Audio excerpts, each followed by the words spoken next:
Hello, welcome to Rich Short Talks.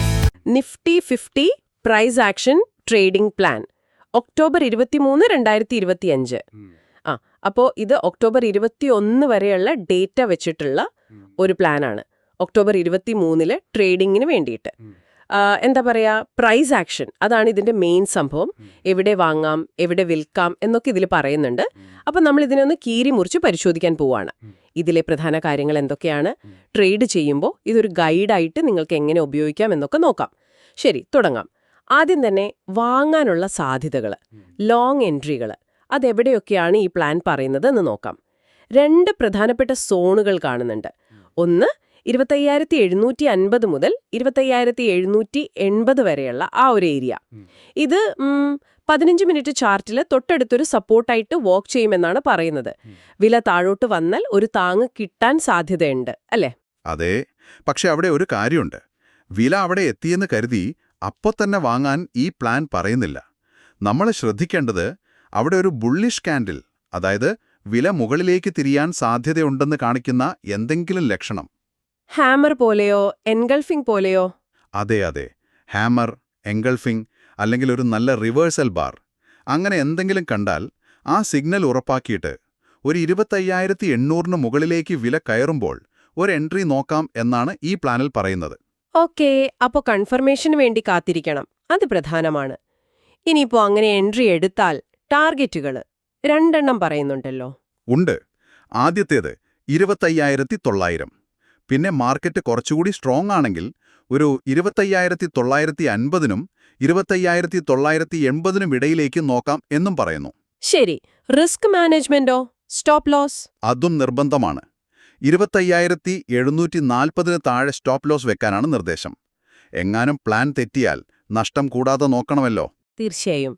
ഇനി രണ്ടാമത്തെ long zone, അത് കുറച്ചും കൂടി താഴെയാണ് അല്ലേ? 25,600 മുതൽ 25,650 വരെ. ഇതൊരു പ്രധാന ഡിമാൻഡ് സോൺ ആണെന്ന് പറയുന്നു. മുൻപ് വില അവിടെ തങ്ങി നിന്നൊരു ബേസും ഉണ്ടെന്ന് പറയുന്നു. അതെ, മുൻപ് വില കുറച്ചു കാലം അവിടെ ഒരു റേഞ്ചിൽ കളിച്ചിട്ടുണ്ട്. അതൊരു കൺസോളിഡേഷൻ ബേസാണ്. സാധാരണ അങ്ങനെയുള്ള സ്ഥലങ്ങളിൽ നിന്ന് നല്ല മൂവ്മെന്റ് ഉണ്ടാവാറുണ്ട്. അപ്പോൾ അവിടെ വാങ്ങാൻ കൂടുതൽ ആളുകൾ താല്പര്യം കാണിക്കാൻ സാധ്യതയുണ്ടോ, ആദ്യത്തെ സോണിനേക്കാളും? സാധ്യതയുണ്ട്. ഇവിടെ രസകരമായൊരു കാര്യം എന്താന്ന് വെച്ചാൽ, ഈ പ്ലാൻ അനുസരിച്ച് മാർക്കറ്റ് താഴോട്ട് വന്ന് ഈ 25,600-650 സോണിൽ എത്തുകയാണെങ്കിൽ അത് റിസ്ക് കുറഞ്ഞൊരു വാങ്ങൽ അവസരമായിരിക്കാമെന്നാണ് പറയുന്നത്. ആഹാ, അത് കൊള്ളാലോ. കാരണം അതൊരു തെളിയിക്കപ്പെട്ട ഡിമാൻഡ് ഏരിയ ആണെന്ന് പറയാം. അതെ, പക്ഷെ ഇവിടെയും ശ്രദ്ധിക്കണം, വില അവിടെ എത്തിയ ഉടനെ വാങ്ങരുത്. ഓക്കേ, ഇവിടെയും കൺഫർമേഷൻ വേണം. തീർച്ചയായും. വില താഴോട്ട് വരുന്നത് നിർത്തി മുകളിലേക്ക് പോകാൻ തുടങ്ങുന്നു എന്ന് കാണിക്കുന്ന ഒരു ബുള്ളിഷ് ബ്രേക്കൌട്ട് കാൻഡിൽ, അതായത് ഒരു നല്ല പച്ച കാൻഡിൽ അവിടെ രൂപപ്പെടുന്നത് കണ്ടിട്ട് മാത്രം എൻട്രി എടുക്കാനാണ് നിർദ്ദേശം. മനസ്സിലായി. അപ്പോ ഈ രണ്ടാമത്തെ സോണിൽ നിന്ന് കയറിയാൽ ടാർഗറ്റ് 25,850-നും 25,900-നും ഇടയിലും, സ്റ്റോപ്പ് ലോസ് 25,580-ന് താഴെയും. അപ്പോ ഈ 2 സോണുകളും 25,750-780-ഉം 25,600-650-ഉം ശ്രദ്ധയോടെ നോക്കണം. സിഗ്നൽ കിട്ടിയാൽ മാത്രം ആക്ഷൻ. ക്ഷമ വേണമല്ലേ? വളരെ ശരിയാണ്. പ്രൈസ് ആക്ഷൻ ട്രേഡിംഗിൽ ലെവലുകൾ മാർക്ക് ചെയ്യുന്നത് ഒരു ഭാഗം മാത്രം. അവിടെ വില എന്തു ചെയ്യുന്നു എന്ന് നോക്കിയിട്ട് വേണം തീരുമാനമെടുക്കാൻ. ഈ ലെവലുകൾ മനസ്സിലുണ്ടെങ്കിൽ അന്നത്തെ പ്ലാൻ തയ്യാറാക്കാൻ എളുപ്പമാവും. ശരി, വാങ്ങാനുള്ള കാര്യങ്ങൾ നമ്മൾ നോക്കി. ഇനി വിൽക്കാനുള്ള സാധ്യതകൾ, അതായത് ഷോർട്ട് എൻട്രികൾ, അതെവിടെയാണ് ഈ പ്ലാൻ കാണുന്നത്? ഇവിടെയും 2 സാഹചര്യങ്ങൾ പറയുന്നുണ്ട്. ആദ്യത്തേത് 25,880 മുതൽ 25,920 വരെയുള്ള സോൺ. മുൻപ് പലതവണ വില അവിടെ തട്ടി താഴേക്ക് വന്നിട്ടുണ്ട് എന്ന് പറയുന്നു. ഇതൊരു സപ്ലൈ ഏരിയ ആണ്. അതെ, സപ്ലൈ ഏരിയ. അവിടെ സാധാരണ വിൽക്കാനുള്ള താൽപ്പര്യം കൂടുതലായിരിക്കും. അപ്പോ വില വീണ്ടും ആ ലെവലിലേക്ക് കയറി വന്നിട്ട് അവിടെ ബുദ്ധിമുട്ടുന്നത് കണ്ടാൽ. ബുദ്ധിമുട്ടുന്നതെന്ന് വെച്ചാൽ? നീണ്ട മുകളിലെ നിഴലുകളുള്ള കാൻഡിലുകൾ, ലോങ് അപ്പർ വിക്സ്, അല്ലെങ്കിൽ ഒരു ബേറിഷ് എൻഗൾഫിംഗ് പാറ്റേൺ, അതായത് തൊട്ടുമുമ്പത്തെ പച്ച കാൻഡിലിനെ വിഴുങ്ങുന്ന ഒരു ചുവപ്പ് കാൻഡിൽ, അങ്ങനെയൊക്കെ കണ്ടാൽ അതൊരു ഷോർട്ട് ചെയ്യാനുള്ള അവസരമായിരിക്കും. ഓക്കെ, അങ്ങനെ ഒരു സിഗ്നൽ കണ്ടാൽ എൻട്രി എവിടെയാണ്?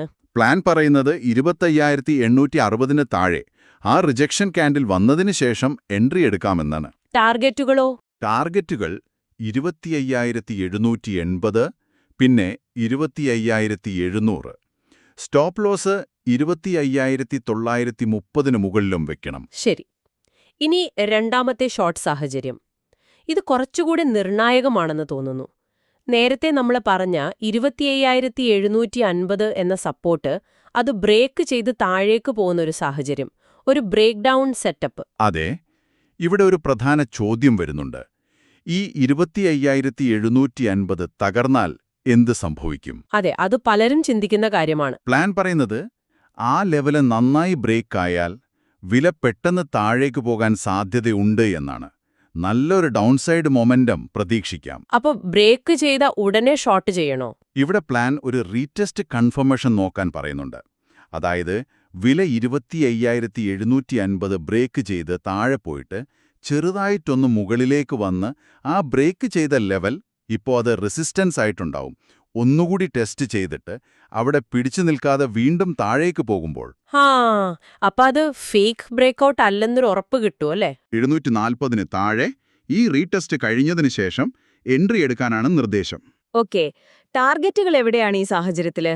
ആദ്യ ടാർഗറ്റ് 25,650. അത് നമ്മൾ നേരത്തെ പറഞ്ഞ ലോങ് സോണിന്റെ തുടക്കമാണല്ലോ. അതും ബ്രേക്ക് ചെയ്താൽ 25,550 വരെ പോകാം. സ്റ്റോപ്പ് ലോസ് 25,880 മുകളിലും. അപ്പോൾ ശരിക്കും ഈ 25,750 എന്ന ലെവൽ ഒരു താക്കോൽ സ്ഥാനത്താണ്. അന്നത്തെ മാർക്കറ്റിന്റെ ദിശ ഒരു പരിധിവരെ ഇത് തീരുമാനിക്കുമെന്ന് പറയാം. തീർച്ചയായും ഈ പ്ലാനിലെ ഒരു പ്രധാന പോയിന്റ് അതാണ്. വില ഇതിന് മുകളിലാണോ താഴെയാണോ എന്നത് അന്നത്തെ മാർക്കറ്റിന്റെ മൂഡ് മനസ്സിലാക്കാൻ സഹായിക്കും. 750 താഴെയാണെങ്കിൽ കൂടുതൽ ബെയറിഷ് ആകാനാണ് സാധ്യത. അപ്പോൾ ഇതെല്ലാം കൂടി നോക്കുമ്പോൾ ഒക്ടോബർ 23 നിഫ്റ്റിയെക്കുറിച്ച് ഈ പ്ലാൻ നൽകുന്ന ഒരു ഓവറോൾ ചിത്രം എന്താണ്? ഇതിന്റെ ഒരു കാതല്? ഈ രേഖയുടെ ഒരു സമ്മറി അനുസരിച്ച് മാർക്കറ്റ് ഒരു പക്ഷേ സൈഡ് വേസ് അല്ലെങ്കിൽ ചെറിയൊരു ബുള്ളിഷ് ചായോടെ ആയിരിക്കാനാണ് സാധ്യത. പക്ഷേ ഒരു പക്ഷേയുണ്ട്. അതെ, ആ 25,750 എന്ന ലെവൽ പിടിച്ചു നിൽക്കുന്നുണ്ടോ എന്നതിനെ ആശ്രയിച്ചിരിക്കും. അത് ബ്രേക്ക് ആയാൽ ഈ പറഞ്ഞ കാഴ്ചപ്പാട് മാറും. മാർക്കറ്റ് ബെയറിഷ് ആവും. അതായത് സിംപിളായി പറഞ്ഞാൽ 25,800 മുകളിലാണെങ്കിൽ ന്യൂട്രൽ അല്ലെങ്കിൽ സ്ലൈറ്റ്ലി ബുള്ളിഷ്, 25,750 താഴെയാണെങ്കിൽ ക്ലിയർലി ബെയറിഷ്. അങ്ങനെയല്ലേ? ഏകദേശം അതെ. ഇനി ഇതിനോട് ചേർത്ത് വായിക്കേണ്ട ഒരു കാര്യം വൊളാട്ടിലിറ്റിയെക്കുറിച്ചാണ്. അതെന്താണ്? ഈ പ്ലാനിലൊരു നോട്ടുണ്ട്. 25,800-നും 25,900-നും ഇടയിൽ വില കുറേ നേരം വലിയ അനക്കമില്ലാതെ നിന്നാൽ, ഒരു ടൈറ്റ് കൺസോളിഡേഷൻ സംഭവിച്ചാൽ അതിനുശേഷം ഒരു വലിയ ബ്രേക്കൗട്ട് മുകളിലേക്കോ താഴേക്കോ ആകാം പ്രതീക്ഷിക്കാമെന്നാണ് പറയുന്നത്. ഓക്കെ, അപ്പോൾ ആ റേഞ്ചിനുള്ളിലെ ശാന്തത ശ്രദ്ധിക്കണം. അതൊരു വലിയ നീക്കത്തിന്റെ മുന്നോടിയാകാം. ചുരുക്കത്തിൽ ട്രേഡർമാർ ഈ ലെവലുകൾ 25,750, 25,800, 25,900 നന്നായി ശ്രദ്ധിക്കണം. മാർക്കറ്റ് എങ്ങോട്ടാണ് ബ്രേക്ക് ചെയ്യുന്നതെന്ന് നോക്കി കളിക്കണം. ഈ പ്ലാൻ അതിനൊരു റൂട്ട് മാപ്പ് തരുന്നുണ്ട്. അതെ, ഒരു റോഡ് മാപ്പ് പോലെ തന്നെ. എവിടെ ശ്രദ്ധിക്കണം, എവിടെയൊക്കെ റിയാക്ഷൻ വരാം, എവിടെയാണ് കളി മാറാൻ സാധ്യത എന്നൊക്കെ ഒരു ഐഡിയ കിട്ടും. ഇത് നിങ്ങളുടെ സ്വന്തം അനാലിസിസുമായിട്ട് ചേർത്ത് ഉപയോഗിക്കാം. അപ്പോൾ ഒക്ടോബർ 23 നിഫ്റ്റി 50 ട്രേഡിംഗിനായുള്ള ഈ പ്രൈസ് ആക്ഷൻ പ്ലാനിന്റെ ഒരു ഏകദേശ രൂപം നിങ്ങൾക്ക് കിട്ടിക്കാണുമെന്ന് കരുതുന്നു. പ്രധാന സപ്പോർട്ട് റെസിസ്റ്റൻസ് ലെവലുകൾ, എൻട്രി, ടാർഗറ്റ്, സ്റ്റോപ്പ് ലോസ് ഒക്കെ നമ്മൾ ചർച്ച ചെയ്തു. എന്നാലും ഒരു കാര്യം മറക്കരുത്, ഇതൊരു പ്ലാനാണ്. മുൻപത്തെ ഡേറ്റ നോക്കിയുള്ള ഒരു സാധ്യത. അന്നത്തെ മാർക്കറ്റ് ചിലപ്പോൾ വേറെ രീതിയിലായിരിക്കാം. എന്തെങ്കിലും വാർത്ത വരാം, ആഗോള സാഹചര്യം മാറാം. അതുകൊണ്ട് ഈ ലെവലുകളെ അന്ധമായി വിശ്വസിക്കരുത്. ശരിയാണ്, ഇതൊരു ഗൈഡ് മാത്രം. അതെ, ഇതൊരു സൂചകമായി മാത്രം കാണുക. നിങ്ങളുടെ സ്വന്തം ബുദ്ധിയും യുക്തിയും അന്നത്തെ ലൈവ് മാർക്കറ്റും നോക്കി വേണം തീരുമാനങ്ങളെടുക്കാൻ. അതാണ് പ്രധാനം. അതൊരു നല്ല ഓർമ്മപ്പെടുത്തലാണ്. അപ്പൊ ഈ വിവരങ്ങളൊക്കെ നിങ്ങളുടെ കയ്യിലുണ്ട്. ഒരു അവസാനത്തെ ചിന്ത കൂടി പറയാം. നമ്മൾ ഈ ടെക്നിക്കൽ ലെവലുകളെക്കുറിച്ചാണ് സംസാരിച്ചത്. എന്നാൽ ഒക്ടോബർ 23 എന്തെങ്കിലും പ്രധാന സാമ്പത്തിക വാർത്തയോ എന്തെങ്കിലും രാഷ്ട്രീയ സംഭവങ്ങളൊക്കെ വന്നാൽ അത് ഈ ലെവലുകളെ എങ്ങനെ ബാധിക്കാം? അതൊരു നല്ല ചോദ്യമാണ്.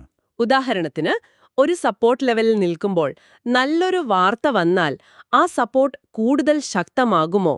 അല്ലെങ്കിൽ ഒരു റെസിസ്റ്റൻസിൽ നിൽക്കുമ്പോൾ ഒരു മോശം വാർത്ത വന്നാൽ അത് ബ്രേക്ക് ഡൗൺ കൂടുതൽ വേഗത്തിലാക്കുമോ?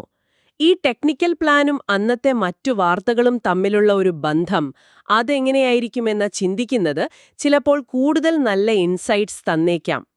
ഇത് നിങ്ങൾക്കൊന്ന് ആലോചിച്ചു നോക്കാവുന്ന കാര്യമാണ്. എന്തായാലും ഈ ചർച്ച നിങ്ങൾക്ക് ഉപകാരപ്പെട്ടു എന്ന് വിശ്വസിക്കുന്നു. അടുത്തൊരു വിശകലനവുമായി നമുക്ക് വീണ്ടും കാണാം.